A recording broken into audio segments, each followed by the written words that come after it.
Hai, perkenalkan nama saya Fatia Melisani Safira dengan NIM 040. Saya Setiawati dengan NIM 045. Perkenalkan, nama saya Gibran Alif Akbar dengan NIM 084. Perkenalkan, nama saya Muhammad Faisal Arif dengan NIM 108. Saya Wahyu Roduk Tunikmah dengan NIM 044. Di sini kami akan mempresentasikan hasil kerja kelompok kami mengenai analisis skripsi. Analisis pada skripsi yang pertama yang berjudul Efektivitas Bimbingan Terapi Sabar dengan Teknik Sufistik untuk meningkatkan resiliensi pada remaja di Desa Warak, Kelurahan Dukuh, Kecamatan Sidomukti, Kota Salatiga. Adapun tujuan dari penelitian ini yaitu untuk mengetahui bagaimana kondisi resiliensi remaja di Desa Warak, Kelurahan Dukuh, Kecamatan Sidomukti, Kota Salatiga sebelum diberi terapi sabar. Kemudian yang kedua, untuk mengetahui bagaimana kondisi resiliensi remaja di Desa Warak, Kelurahan Dukuh, Kecamatan Sidomukti, Kota Salatiga setelah diberi terapi sabar. Kemudian yang ketiga, untuk mengetahui bagaimana efektivitas bimbingan dengan terapi sabar dalam meningkatkan resiliensi pada remaja di Desa Warak, Kelurahan Dukuh, Kecamatan Sidomukti, Kota Salatiga. Selanjutnya, hipotesis dari penelitian ini. Berdasarkan uraian di atas, hipotesis dalam penelitian ini adalah seperti yang sudah dipaparkan di atas. Kemudian, analisis data dalam penelitian ini. Teknik analisis data dalam penelitian ini menggunakan statis deskriptif, yang mana teknik ini memberikan gambaran terhadap gejala-gejala yang tidak tepat untuk uji hipotesis penelitian. Instrumen pada penelitian ini terdiri dari 50 butir pertanyaan dengan skor terendah adalah 50, sedangkan skor tertinggi adalah 200. Penelitian ini menggunakan teknik statistik parametrik untuk mengetahui apakah data yang diperoleh berasal dari populasi yang berdistribusi normal atau tidak. Untuk menganalisis data menggunakan uji Priorat Sample Test dengan menggunakan aplikasi SPSS versi 25. Perhitungannya dengan membandingkan pretest dan posttest kelas eksperimen. Berdasarkan tabel yang telah dipaparkan di atas, terlihat perbedaan yang signifikan untuk kelas eksperimen. Skor pretest yang semula sedang meningkat menjadi tinggi pada posttest. Setelah diperoleh data penelitian, maka dilakukan uji hipotesis sesuai ketentuan yang telah ditetapkan berdasarkan langkah-langkah sebagai berikut. Yang pertama, uji normalitas. Sebelum dilakukan uji hipotesis, maka dilakukan uji normalitas terlebih dahulu dengan tujuan untuk mengetahui data yang sudah diperoleh peneliti berdistribusi normal atau tidak. Uji normalitas penelitian ini menggunakan SPSS versi 25 dengan pengujian ini menggunakan Kolmogorov Smirnov. Berdasarkan tabel di atas, uji normalitas pada kelas pretest eksperimen diperoleh hasil signifikan sebesar 0,921 dibanding 53, 0,5 dan nilai signifikan kelas protes eksperimen 0,145 dibanding 0,05. Dengan demikian dapat disimpulkan bahwa data yang diperoleh distribusi normal. Uji hipotesis penelitian menggunakan uji Priorat Sample Test yang bertujuan untuk mengetahui perbedaan antara rata-rata dua sampel yang berpasangan. Uji ini merupakan bagian dari uji statistik parametrik, di mana data harus berdistribusi normal sebelum melakukan uji ini.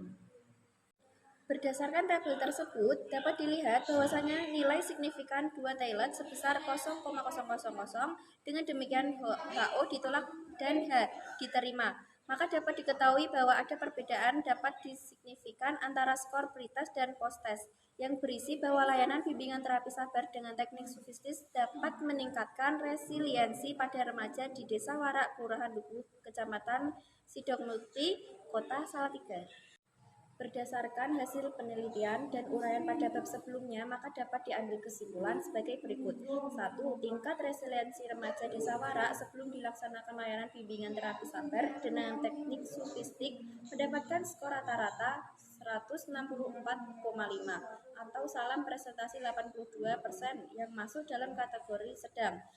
Hasil ini diperoleh dari uji analisis menggunakan Priorat Sample T-test diperoleh dengan signifikan 2, min sebesar 0,0 lebih dari 0,05 sehingga HO ditolak dan HA diterima.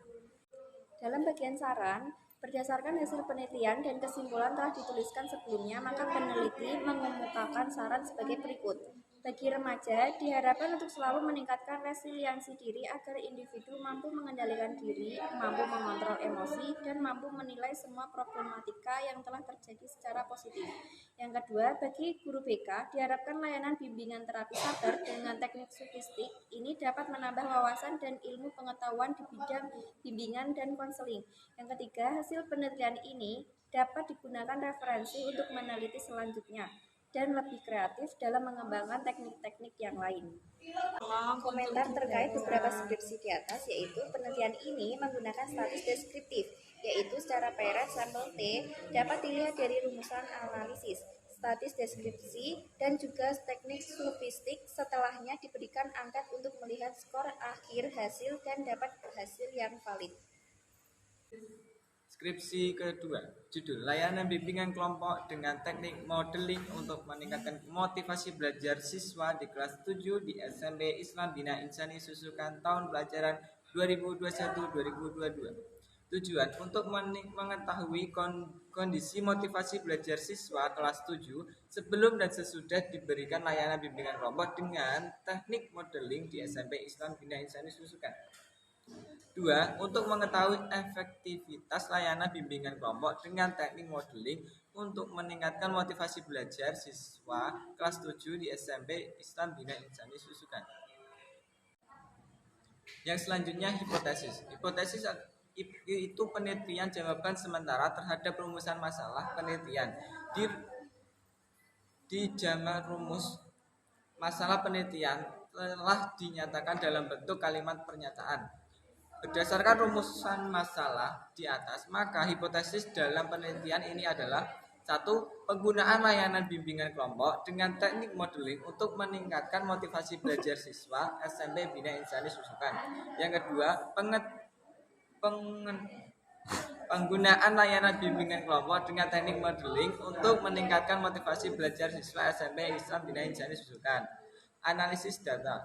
Penelitian ini menggunakan basis penelitian per eksperimen desing dengan menggunakan on-group persistent process desing. Hanya ada satu kelompok penelitian yaitu kelompok eksperimen dan analisis deskriptif.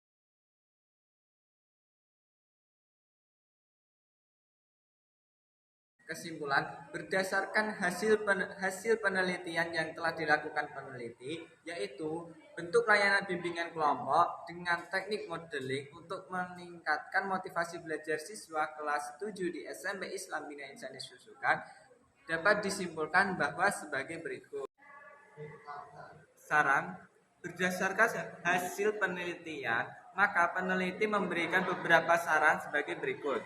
Yang pertama, bagi sekolah dasar dijadikan bahan kajian untuk menganalisis meningkatkan motivasi belajar.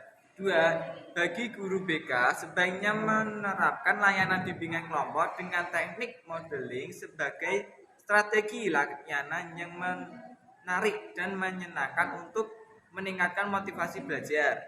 3. Bagi siswa diharapkan untuk mampu memperhatikan motivasi belajar sekarang yang lebih baik. Komentar terkait beberapa skripsi di atas. Metode penelitian yang digunakan adalah teknik modeling dan uji perilaku terhadap siswa kisaran usia 14 tahun. Penggabungan kedua metode sangat baik untuk melihat hasil tantangan perilaku siswa secara normatif dalam motivasi belajar yang dimiliki oleh siswa. Skripsi ketiga, judul Konseling Islam dengan Teknik Self Control untuk mengurangi perilaku menyontek siswa kelas 8 MTS Irsyadut Tulap Purworejo Grobogan. Tujuan, berdasarkan hasil penelitian maka peneliti memberikan beberapa saran sebagai berikut.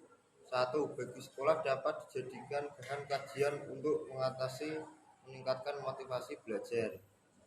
Kedua, bagi guru BK sebaiknya menerapkan layanan bimbingan kelompok dengan teknik modeling sebagai strategi layanan yang menarik dan menyenangkan untuk meningkatkan motivasi belajar.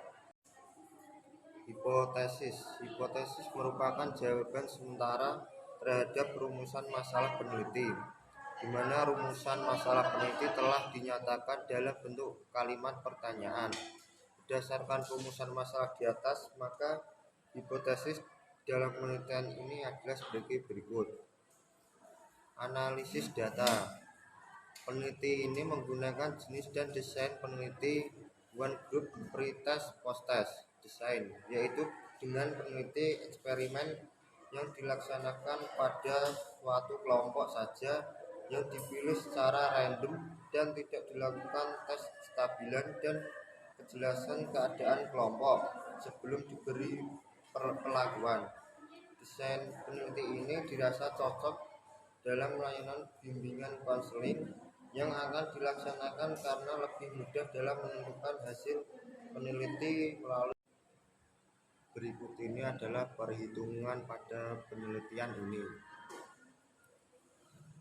Kesimpulan, berdasarkan hasil penelitian yang telah dilakukan, dapat disimpulkan bahwa pelaksanaan konseling Islam dengan teknik self control berlangsung sebanyak 4 kali pertemuan.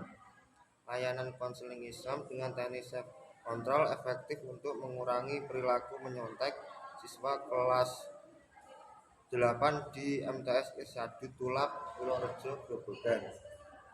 Saran dari penelitian ini yaitu yang pertama, bagi sekolah dapat dijadikan bahan kajian untuk mengatasi perilaku menyontek. Yang kedua, bagi guru BK sebaiknya menerapkan teknik self control sebagai strategi layanan yang menarik dan menyenangkan guna mengurangi perilaku menyontek.